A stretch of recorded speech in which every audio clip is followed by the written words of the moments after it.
To remain updated with the latest business news, click on the bell icon.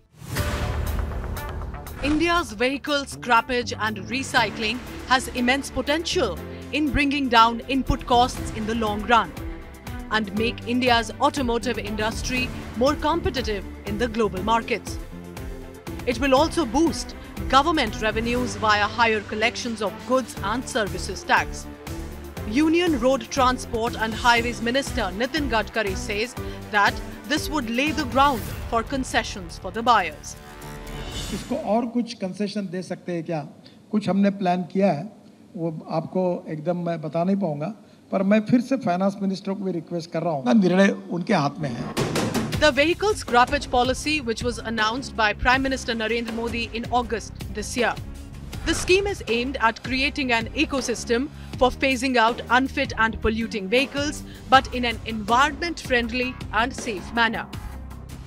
The policy intends to create scrapping infrastructure in the form of automated testing stations and registered vehicle scrapping facilities across the country. Additional investments are expected to flow in and lead to more job creation in this sector.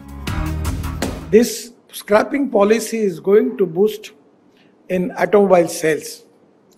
We are expecting that there will be 10 to 12% more sale because of scrapping policy, and that is a win-win situation for all the stakeholders. This scrapping is going to create more jobs, at least 2 lakh jobs directly and indirectly. Incremental GST revenue on vehicle sales approximately 30,000 rupees to 30,000 crore to 40,000 crore for the government. That is also benefit to the government also. The fresh investment worth over 10,000 crore in automated fitness centers and scrapping centers we are expecting.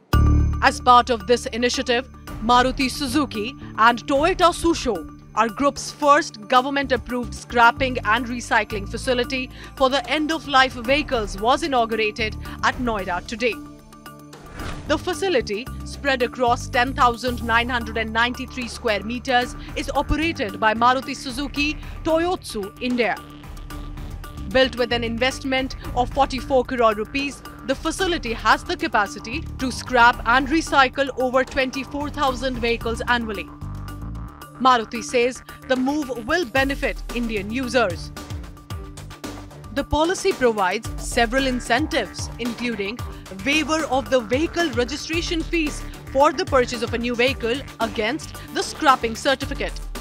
The policy advises automobile manufacturers to provide a discount of 5% on the purchase of the new vehicle against the scrapping certificate. The new policy also advises offering a road tax rebate of up to 25% for personal vehicles and up to 15% for commercial vehicles. If you like the video, do like, comment, share and subscribe.